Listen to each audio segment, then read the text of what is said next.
Hi there guys, in this video I'm going to show you the best features of Vivo V23. By the way, check out my video on tips and tricks section where I've talked about many things which I won't be covering in this video. With that said, the most highlighting feature about this phone would be its overall design and build. This phone actually looks and feels quite premium, like you can definitely compare it with an iPhone. This phone has a thickness of 7.39 mm and weighs about 180 grams. On the front, you also get a notch, which is pretty rarely seen these days, which also gives it a brand new look. Just from the video, you really can't see how good it is. You have to hold it in your hand to appreciate the overall design and build. With that said, the next best thing about this phone is definitely performance. This phone comes with a Dimensity 920 processor with Mali G68 MC4 GPU with up to 12GB of RAM and 256GB of storage. Purely in terms of performance, it can't be compared with other online exclusive phones. But for an offline phone, this phone offers great performance, especially for a normal user. Performance is definitely more than sufficient. Next best thing about this phone are definitely its cameras. On the rear, this phone comes with a triple camera setup with a 64MP primary camera, and for selfies, we actually have a dual camera setup with a 50MP primary camera and an 8MP wide angle camera. That's for selfies. These are some sample shots. By the way, cameras on this phone are definitely pretty good and are the best in the price segment. Next best thing about this phone is its display. This phone comes with a 6.44-inch AMOLED display with Full HD Plus resolution with 90Hz screen refresh rate. And the display is obviously pretty good. Colors really pop out a lot, blacks are true blacks, and the brightness levels are pretty impressive. Whether it's for watching videos or playing games, this display is definitely pretty impressive. Next, this phone also comes with a 44-watt flash charger inside the box. This phone actually has a smaller 4200 mAh battery, so you can charge it from 0 to 70% in just 30 minutes, which is pretty good. Next, this phone is also a 5G phone, just in case if you're wondering, and these are the 5G bands that this phone supports. Next, we also got in-display fingerprint scanner on this phone, and its performance is pretty good. It almost unlocks the phone within a second. Next, I'm going to show you some of the interesting software features on this phone. With that said, first I'll start off with global search. Now this particular feature is enabled by default, and whenever you're on the home screen, you can just do a swipe down gesture to go to global search. Now from here, you can search everything on your phone. You can search for applications, contact names, messages, files, and even settings. This feature is actually pretty similar to the one you can see on iPhones, and it also works pretty well. Next, we have an inbuilt application to lock applications. Now for some security reason, if you want to lock applications, net banking applications, or in some cases if you want to even lock games, you can do that using this feature. You just need to go to security settings, app and encryption.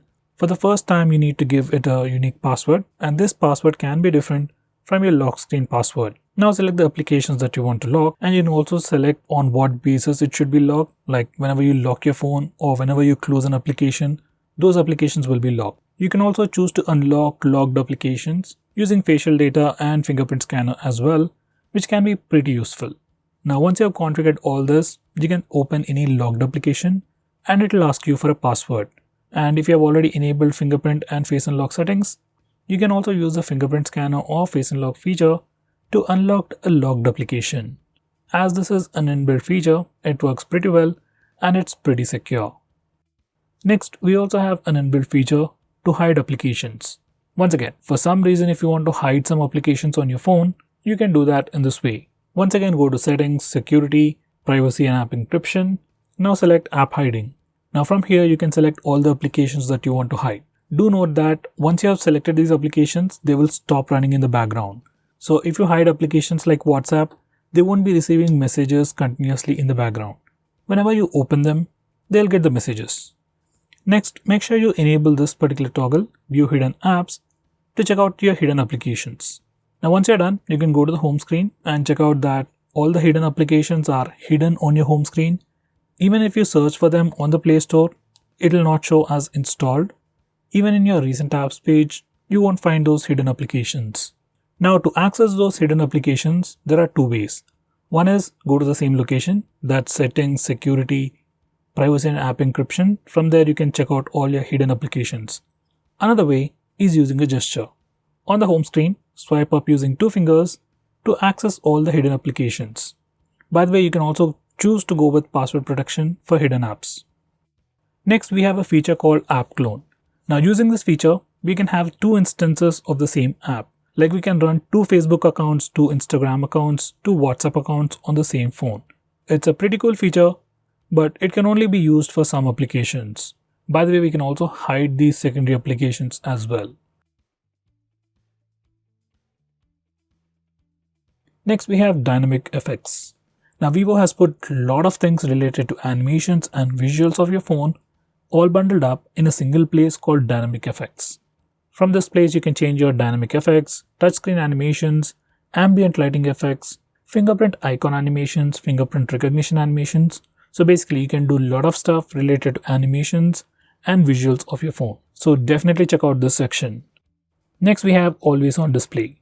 Now, if your phone comes with an AMOLED display, you'll definitely have this always on display feature, which simply keeps the display always on. So this is how a normal phone looks like. It's completely black, there's nothing going on.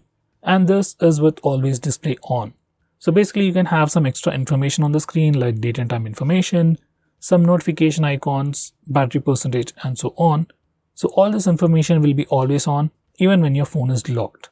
So you can enable this feature from here, and you can also configure things like you can change the clock style, display mode, and you can also choose the notification settings for the always on display feature. Overall, it's a pretty good feature. Next, we have super power saving mode. Now, all the Android phones come with the regular battery saver mode, which restricts CPU usage and slightly improves the battery life. But this super power saving mode is different. It will stop all the applications running in the background and let you choose 4 to 5 applications, and only those applications will be running, and it will drastically increase the standby time of your phone. So if you are running low on battery, say 5 or 10%, and you don't want your phone to switch off for 2 to 3 hours more, I would suggest you to turn on the super power saving mode. It works and it is really useful. Next, we have one-handed mode. Now, once you enable this feature, you can just swipe from the left side or right side of the screen, like twice in this way, to enable the one-handed mode. Normally, the phone's display is definitely pretty big for single-handed usage. So in that case, you can just enable the one-handed mode and use it like a smaller phone.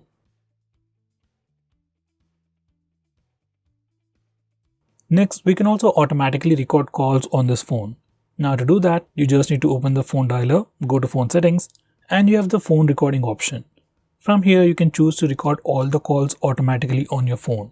By the way, this particular feature is available in India, but might not be available in other places. So if you are not able to find this option, use a third-party application.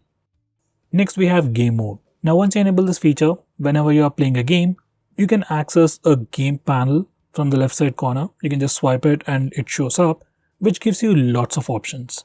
It gives you options like auto brightness locking, taking a screenshot, we can record the video, we can open applications in pop-up windows while playing a game, which can be pretty handy. And most importantly, we have pretty unique features which are available only on this phone.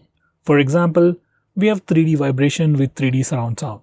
Now this particular feature is for games like PUBG and Call of Duty, and once you enable it, your haptic engine works in sync with the game. Like whenever you shoot with your gun or you get shot, you get a haptic feedback on the phone, which can improve your gaming experience. Next, we have some super fancy gestures. First, we have double click to light. Once you enable this feature, like instead of pressing the power button to go to the lock screen, you can just double tap on the screen to light up the screen.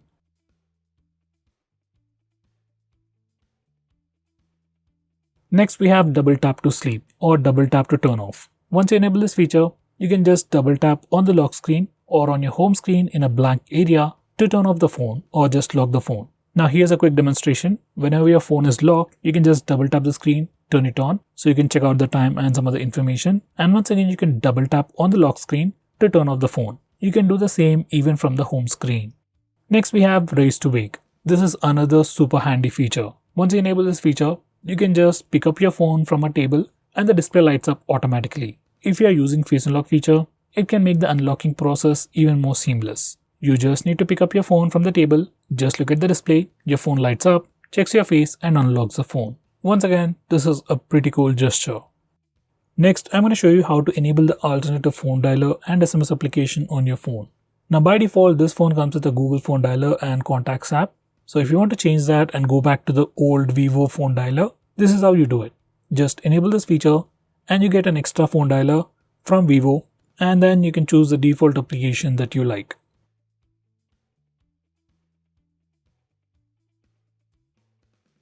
So guys, these are the most important things that you need to know about your phone. By the way, if you want to know about all the software features offered by your phone, do check out my playlist where I explain about each and every feature available on your phone. So guys, that's pretty much it for this video. Thanks for watching. If you're planning to buy this phone, use the link in the description. It always helps the channel. With that said, this is Nikhil signing off. See you in my next video.